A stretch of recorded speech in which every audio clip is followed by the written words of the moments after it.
You're listening to the Author Stories Podcast, bringing you the story behind the stories and the storytellers. Margaret White, Terry Brooks, Sheena Kamal, Matthew Quick, JT Ellison, Walt D. Williams, Brad Thor, Corey Dr. O, Brandon Sanderson, Robin Mom, Ernest Klein, Jim Butcher, Charlene Harris. Visit hankgarner.com for archives of all the shows. Today's guest is... Well, thanks for joining me again for the Author Stories Podcast, where I bring you the story behind the stories and the storytellers. Today, I am so excited to welcome Gregory Maguire to the show. He has an amazing new book. If you have not been asleep for the last, couple of decades, you are probably familiar with lots of Gregory's work. Today, he revisits the world of Wicked and launches a new book called The Brides of Maracoor, a novel. Another Day, Book 1. Is this a new series that you're starting, Gregory? It is a new series, and Hank, I liken it to the relationship to the four books in the Wicked years, which is the series that included and started with Wicked, about the Wicked Witch of the West. I liken it to the relationship to the way Frasier was a kind of descendant and an appendage of Cheers, but became its own thing. Another Day starts actually about a week, I think, after the end of the Wicked years, but it focuses on a different character, the granddaughter of the Wicked Witch of the West, and it begins at least in a different setting, Maracoor. I love it. I have so many questions I want to ask you, but we begin each show with the same question, and we have to get this out of the way before we can dig into to the Brides of Maracoor. What is your first memory of wanting to be a writer or storyteller? When I was about 5, I, being the middle child in a family of 7 children and the middle boy in a family of 5 boys, I realized that I was happiest on Sunday afternoons sitting with my knees under the coffee table in the proximity of my parents, drawing and coloring and using homemade paste out of flour and water and scissors and assembling bits and pieces of words and pictures and stories to make something new.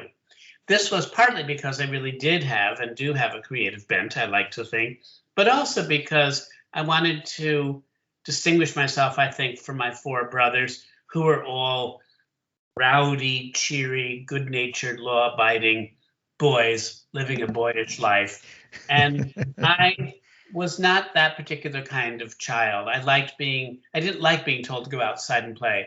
I wanted to stay inside in my atelier and get something serious done at the age of 5. So I think before I actually knew that my heart would call me to creating stories, I was already creating things, whether they were, dioramas of the slaughter of the innocents, or I was writing plays about the first Thanksgiving where it was finally revealed that the Pilgrims were actually Catholic.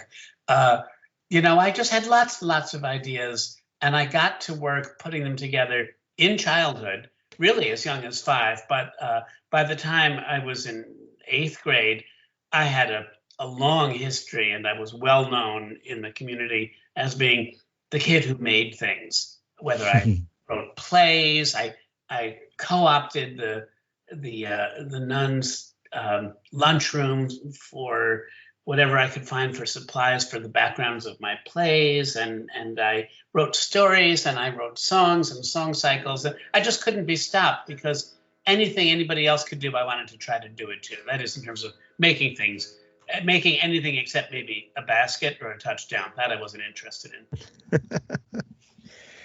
I love the way that you likened Another Day, the new series, to Frasier, and how Frasier was kind of a spinoff of Cheers. And Frasier absolutely stood as its own thing. But if you were clued into the world of Cheers from the early 80s, which I was and watched it religiously when it came on, then when Frasier spun out of that, Frasier absolutely stood on its own. But if you were clued in to the world of Cheers, it added a little context that made the story richer, deeper, or maybe it was just, feeling like you were in an exclusive club in some weird way.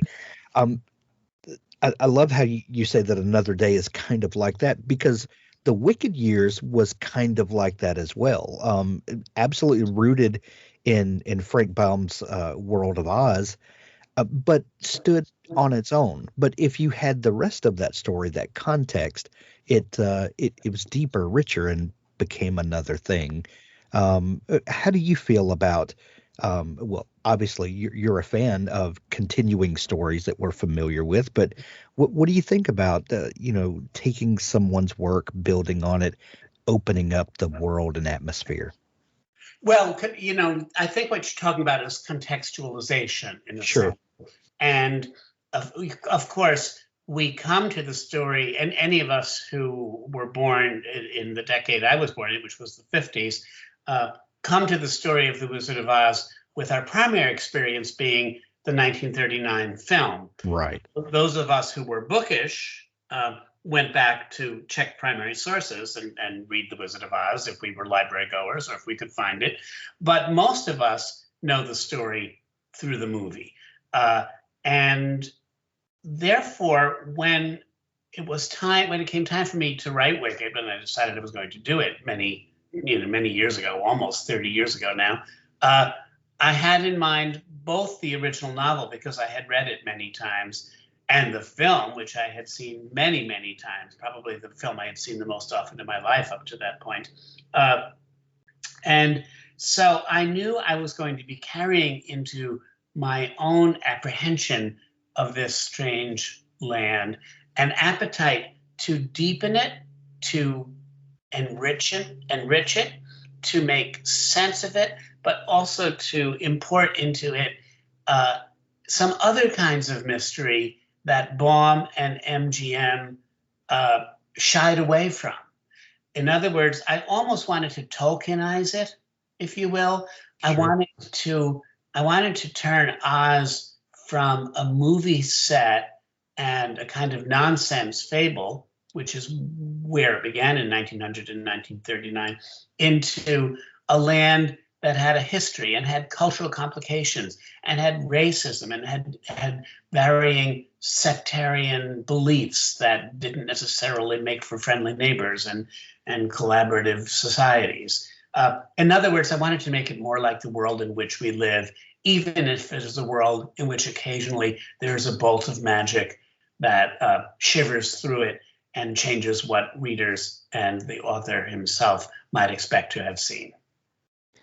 Gregory, one of the things that I love about digging through your back catalog and looking at all of the stories that you've written and brought to the world is it seems to me that you have a love of fantasy stories, but ones that we generally tend to think of as children's fantasy or younger fantasy. But the way you approach the material and the care and the imagination that you put into it, you take these stories very seriously, and you then challenge us to take them seriously and to look deeper and to look at that maybe there's more context to it. And you challenge us to contextualize these stories, to borrow your words. What is it? What is your initial fascination with this type of fantasy? Well, Hank, the truth is, in many, many ways, I had a textbook happy childhood with a father and a mother and all those brothers and sisters. And if we didn't have a whole lot of money, well, whoever said money was necessary for happiness? Right. It didn't really have that much to do with how secure or how happy we felt, how pleased we were to be getting an education and to be surviving and growing and living in a world that at the time we thought was going to go on forever, unchangeable. And yet underneath that apprehension of childhood, the reality is that there was a lot of sadness in my childhood life. One part was probably recognizing that, even though I didn't know the terms of the concepts, that there was a reason I wasn't going out and playing football with the boys, that I was going to be a different kind of kid. And I suppose I could sense some isolation and some possibly a harder path to find to walk in my life successfully because it wasn't necessarily being shown me by my parents or the nuns and priests and librarians and good people around me who took care of me and tried to raise me up proper. I could tell that as a man who's going to be a gay man, I probably felt marginalized even in my own life in some ways. What, therefore, the library did for me, and especially the library that showed me books that at the time I called magic books. I didn't even know the literary term fantasy. I just called them magic books. This is a book where magic happens. Sometimes it was domestic magic, like Mary Poppins or Half Magic by Edward Yeager. Other times it was science fiction-y, like Madeleine L'Engle's A Wrinkle in Time. Other times it was world building, like C.S. Lewis and Narnia, or other stories like the fairy tales that seemed to take place in their whole different universe.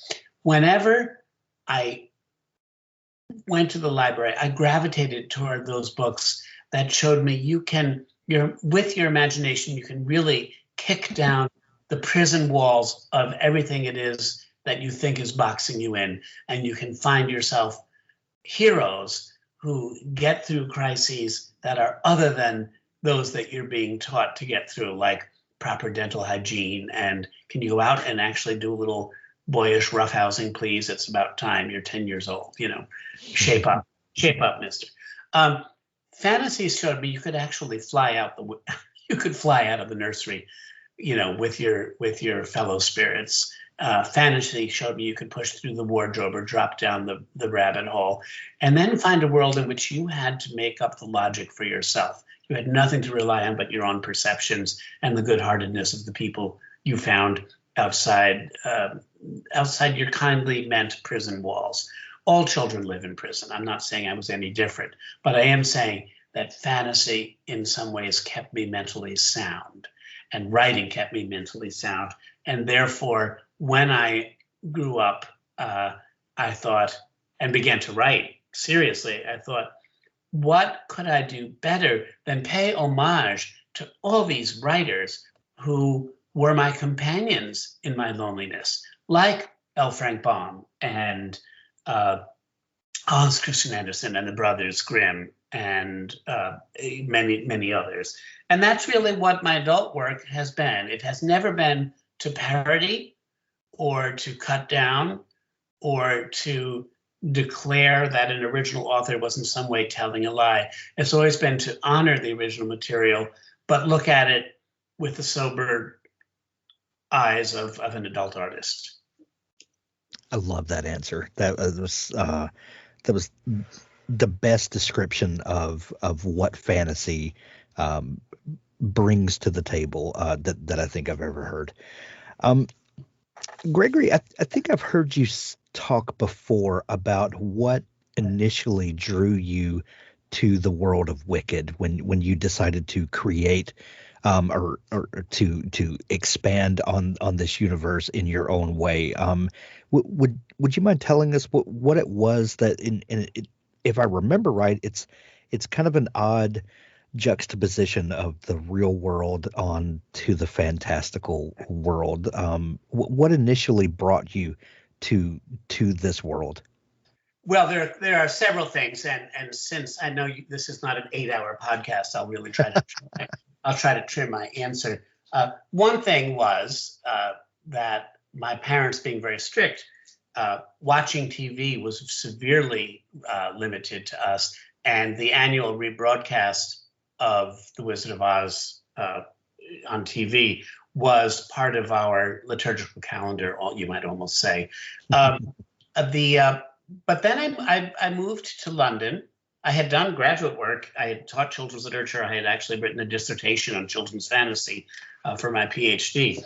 But I moved to London, and the Gulf War started. And I remember seeing headlines that said, Saddam Hussein, the next Hitler.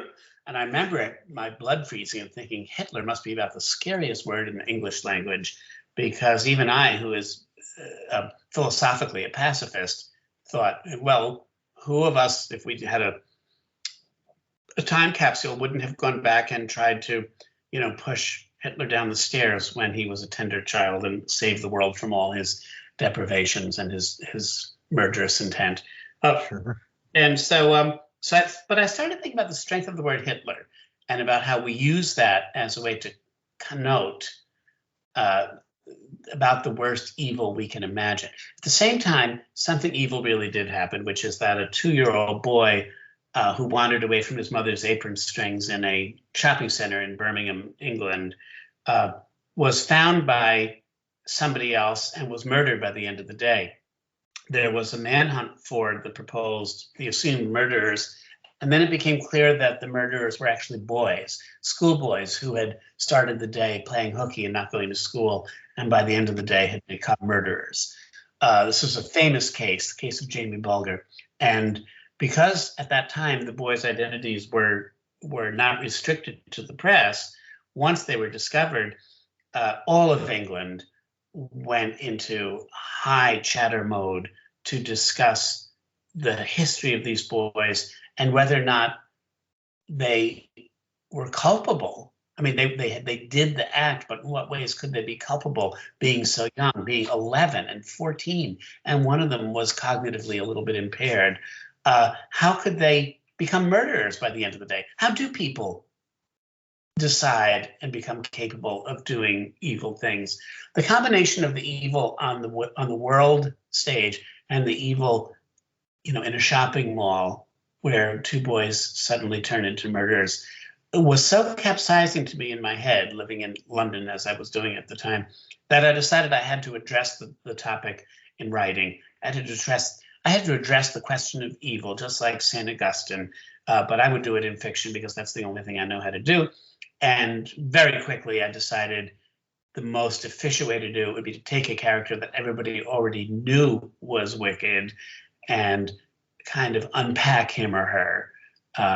And so shortly after, I thought, well, everybody says, write what you know. All I know is children's books, really. That's what I know well and deeply. And the Wicked Witch of the West appeared to me in a blinding flash of green light as she came down from the clouds in heaven. And my whole life as a good Catholic, I'd expected it would be the Virgin Mary who would finally pay a call, but it wasn't. It was Margaret Hamilton.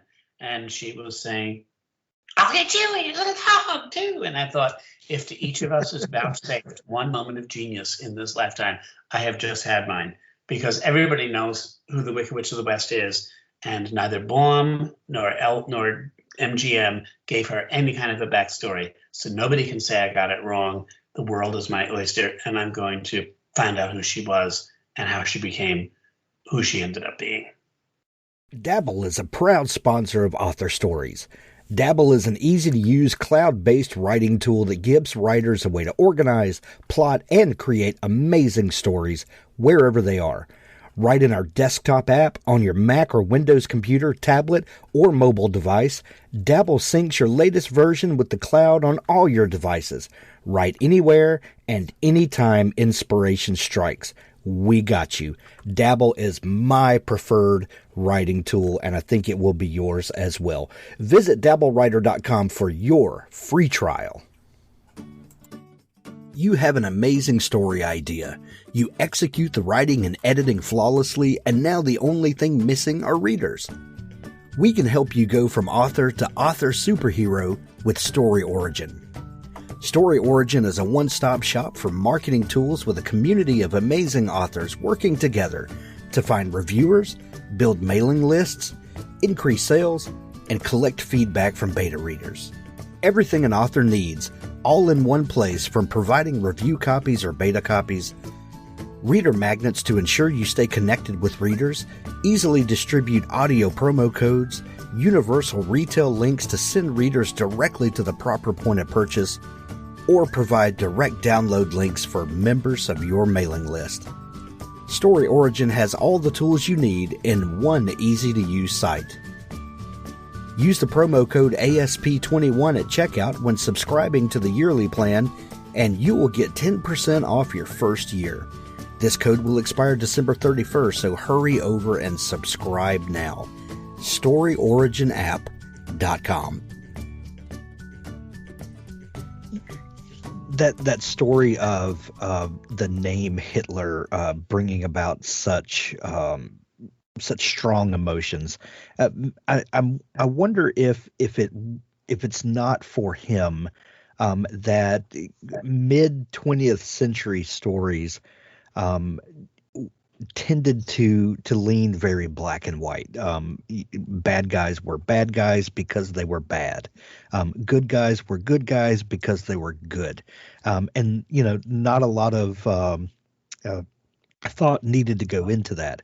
But as time has progressed, there's a trend to try to understand evil in the world, and your stories have given us a way to come to grips with the things that scared us as kids. What do you think about the idea of peeling back the layers of evil to find humanity? I think it is a necessary. It's a requirement of being a functioning adult citizen with a moral compass to say, I need always to examine the parameters of what I think. Now, that doesn't mean that I need to forgive everybody, all their behavior, and it doesn't mean that I don't have the right to pass judgment, at least in my own thinking, about what somebody else's behavior is. I do have that right, but I have no right to do it without using heart, mind, and brains. That you have to bring everything, you have to bear your strengths as a human being. You have to bring it to the question and ask the question. You are not allowed merely to answer the question that other people have asked. You have to ask it for yourself.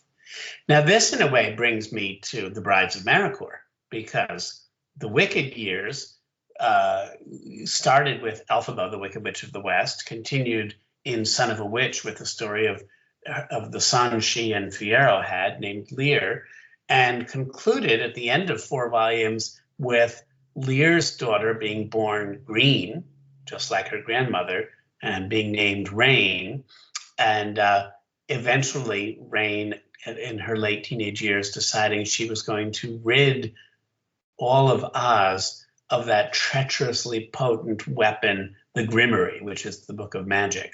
And she was going to escort it out of Oz, and that's why the book was called Out of Oz.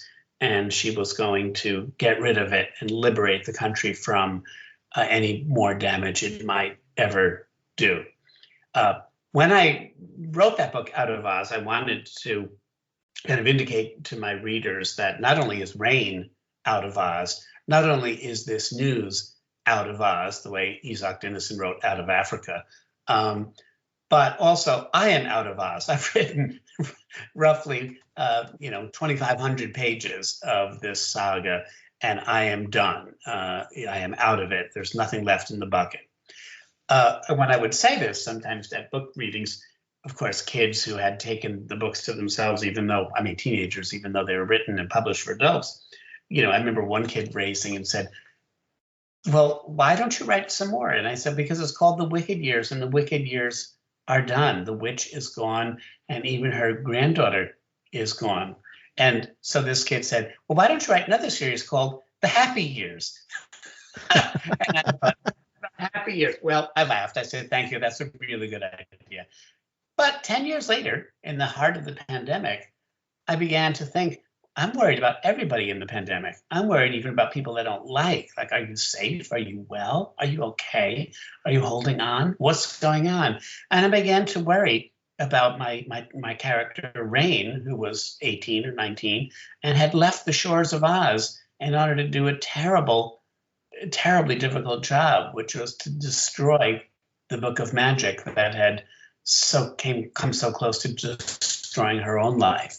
And I began to worry about her. So I thought, well, it can't be the happy years, because for one thing, who would pick up volume 1 of the happy years? Yeah, I sure wouldn't. But then I thought, I don't want to be so big. I won't do years. I'll just do a day. I'll say, if the Wicked series, which takes place over an 85-year sequence, is the Wicked years, this one will be a more domestic product. This will be a 3-book series called Another Day. And its title comes from Rain, Rain, Go Away, Come Again Another Day, the old nursery rhyme. My main character's named Rain, and at the end of Out of Oz, she did go away. Well, what she's going to do when she's away, and how and when and if is she going to be able to manage to get back? That's what Another Day is about, and that's where the Brides of Maracoor starts. Brilliant. I love that. Gregory, I'm picking up on a theme here, that great stories are born out of personal struggle,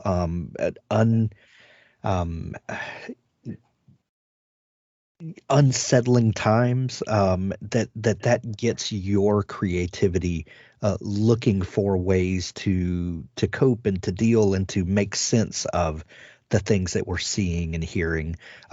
Is that really what fantasy is, a way for us to put to deal with the tangible and intangible ways?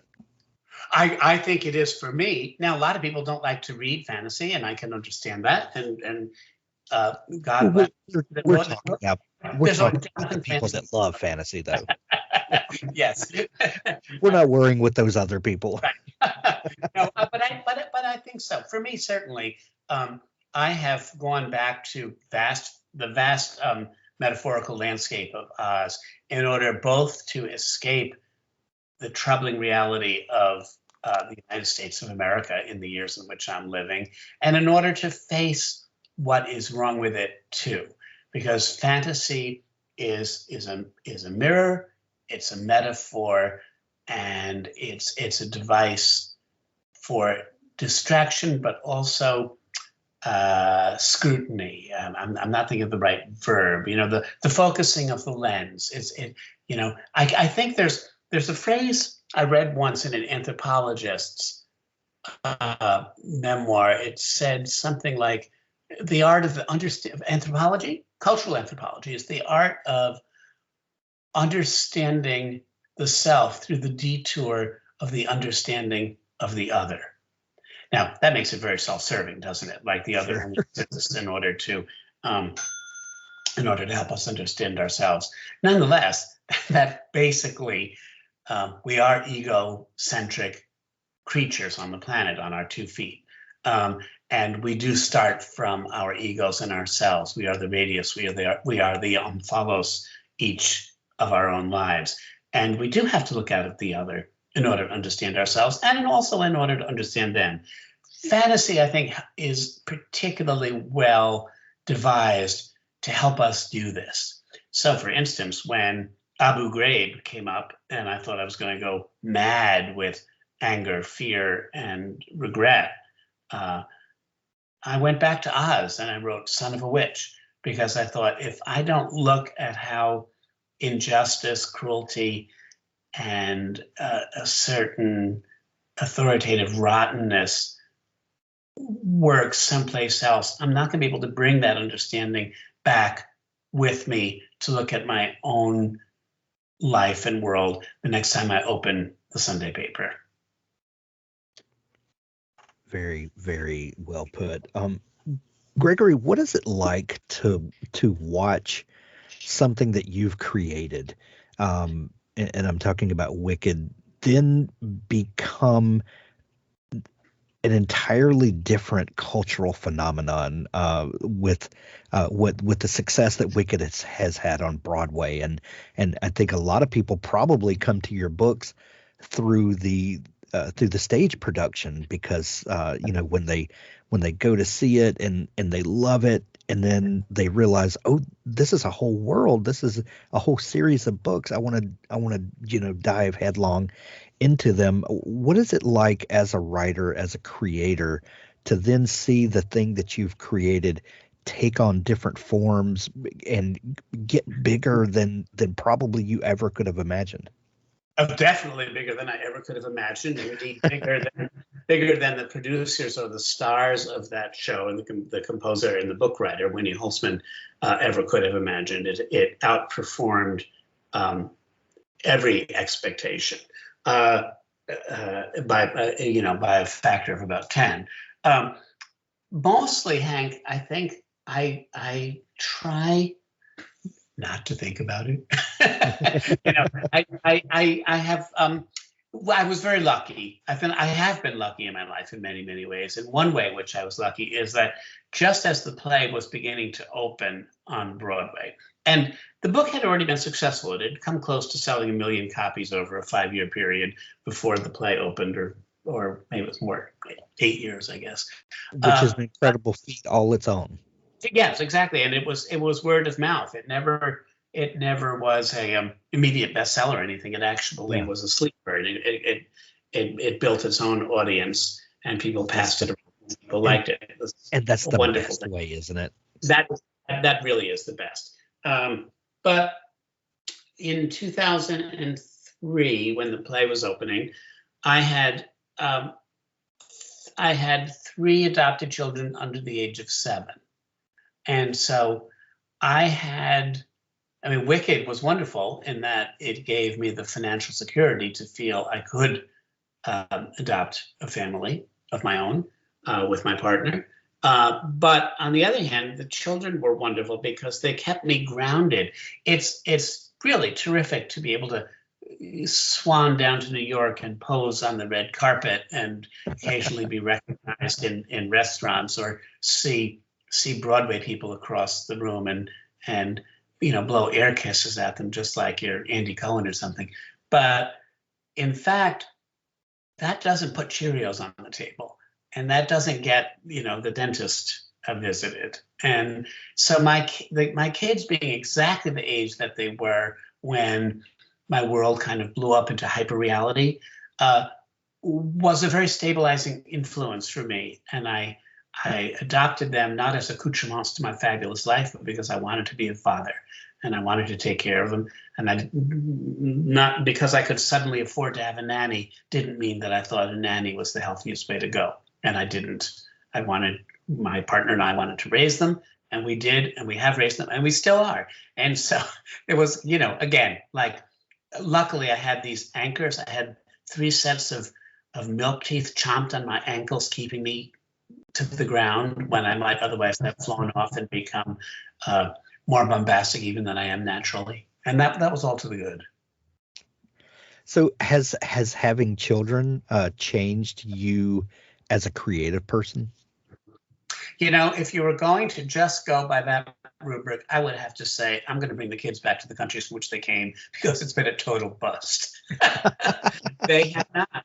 They have not. Luckily, I didn't get them for material. I didn't buy them thinking, come on, stimulate these juices. You're not doing your job.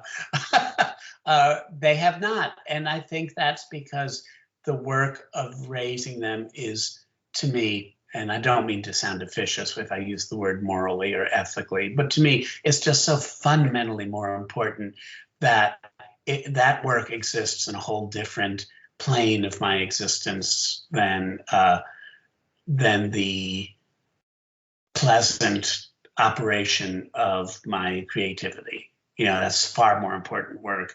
And so no, they haven't. I mean, occasionally one of them said something funny and I would write it down, or one of them would ask an amusing question. I thought, I don't really know how to answer that. Maybe there's a story in that. But in general, no, they have, and I confess, it's a good question, Hank, because I was a little surprised at that. I thought, oh, now that I have an inbuilt audience, maybe my writing, because I write for children as well, maybe my writing will really like spruce up and take off, and I'll suddenly have a keyhole view at child psychology. No, I had a keyhole view of my own children who do not represent childhood; they represent themselves, and that's all. Well, I think that's a very healthy answer. I love that.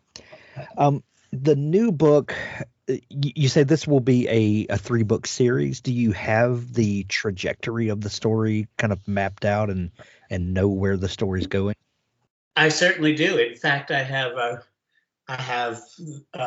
the second 2 books drafted, at least in some form. The second book is I'm about ready to do the final draft to send it to the publisher, and the third book is as I've taken it through 1 draft, but I probably won't begin to revise it for 6 or 9 months. So yes, I know where the story is going, has gone, and how it will conclude.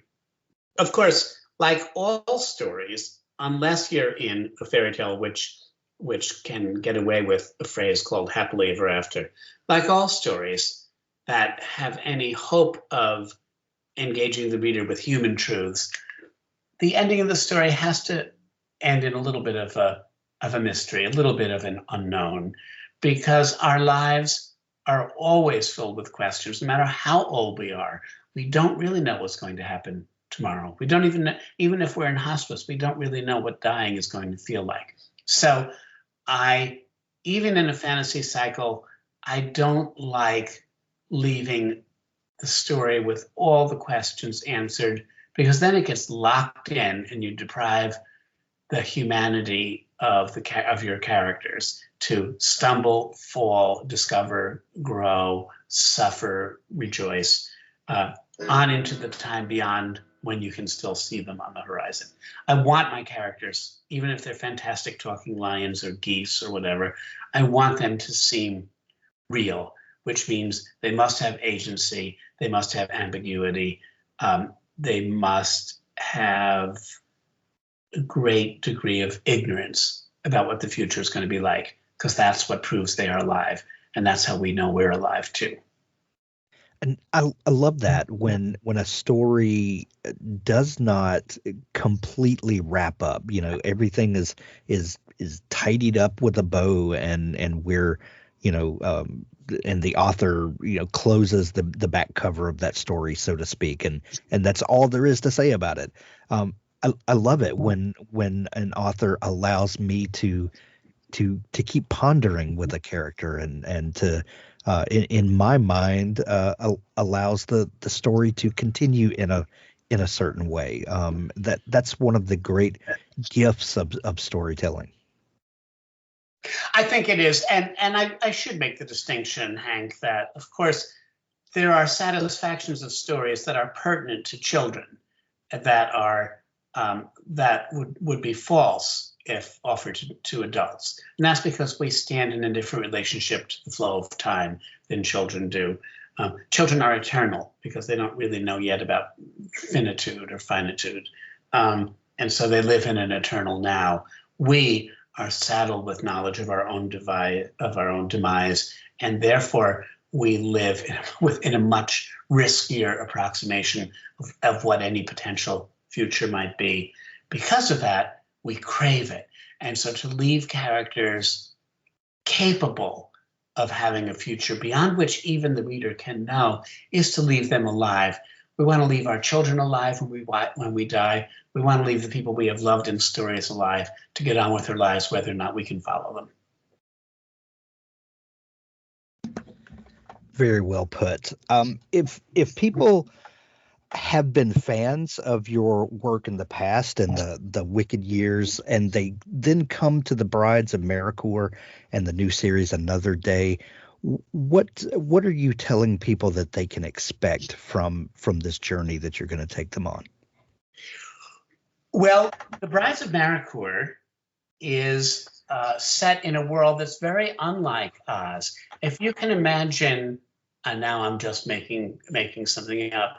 Well, yeah, imagine Commodore Perry going around across the Pacific Ocean and landing in Japan and discovering a culture that was ripe and ancient and full of itself and had almost no reference points with the culture of the developed West, the United States and Western Europe particularly.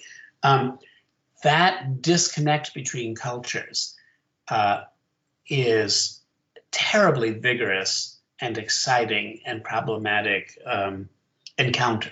So in the Brides of Maracoor, what I love doing, what's been really fun, is to find that when Rain, Elphaba's granddaughter, goes across the ocean and actually washes ashore on an island populated by 7 unmarried females who have spent their whole lives since infancy upon this island, she discovers a culture that is so different from Oz that there are no cognates that she can pull up. There is a similarity in language, which the characters learn to maneuver around. So there must have been some original language that both cultures spoke, because after some effort they can understand one another. But Maracoor is as different from Oz as Japan in the early part of the 19th century was from Washington, D.C. or London at the same period. The Brides of Maracoor, Another Day, Book 1 is available everywhere now. When you're hearing this, there are links to it in the show notes of this episode where you can grab it in Kindle edition or hardcover. And you definitely want a hardcover of this book because you want to display this on your shelf for everyone to see and to loan out to nieces and nephews and all of that great stuff.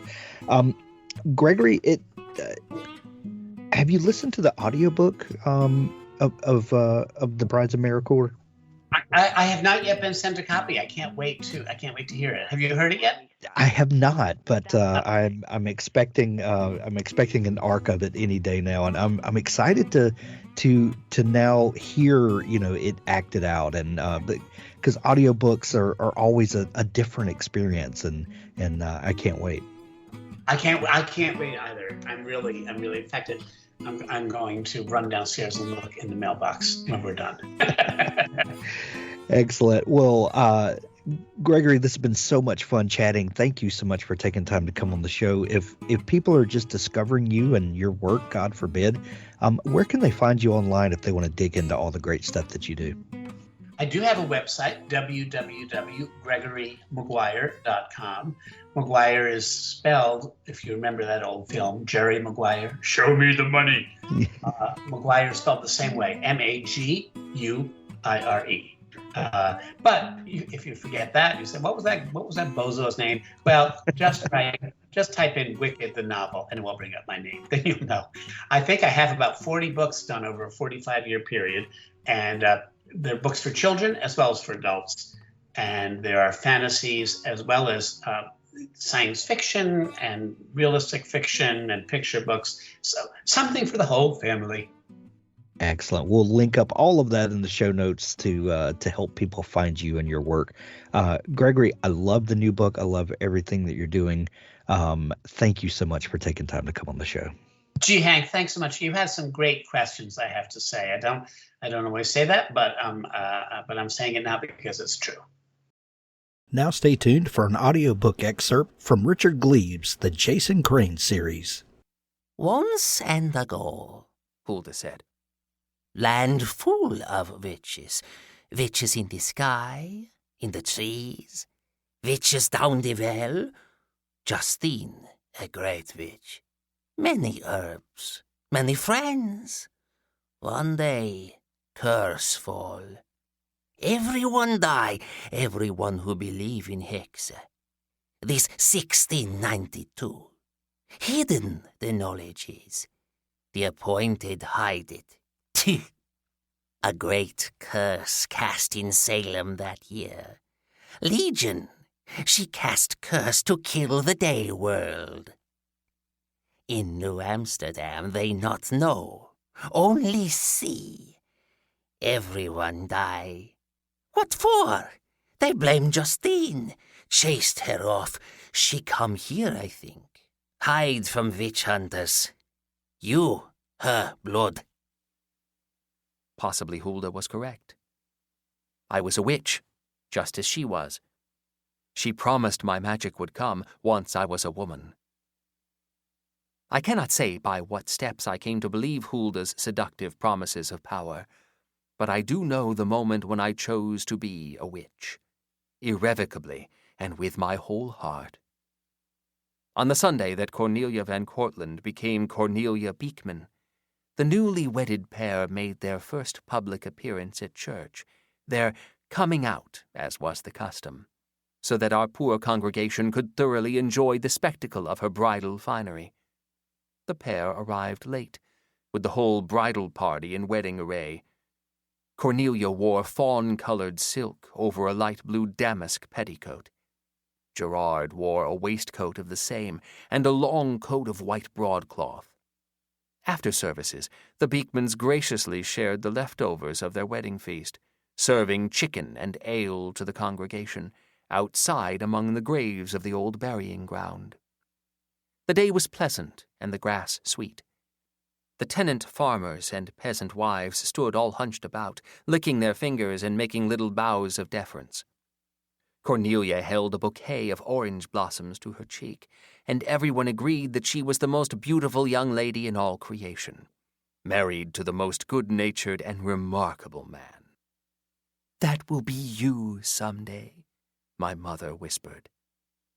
The sun kissed Gerard's forehead as he reached into his purse and showered the graveyard with coins. All my neighbors fell to their knees at the couple's feet, scrabbling for pennies. Only I remained unbent. I stood, staring daggers into Cornelia, as she accepted a surreptitious kiss from her beautiful husband. Oh, that kiss in the graveyard! A perfect kiss of love and devotion and tribute. She noticed my expression of pain and mistook it for disappointment. "Did you not get a penny, dear?" she said, smiling. "Here you go." She threw her bouquet of orange blossoms to me. I caught it and gave her a tiny bow. Yes, I thought, that would be me some day. I crushed the bouquet to my heart and swore my oath. Cornelia would not win. She was no better than I. I was special, too. I wore no emeralds. I wore no silk. But I trailed fireflies. I deserved such a perfect kiss. I deserved such a perfect man. And if I could not win a god by grace, I would seize one by sorcery.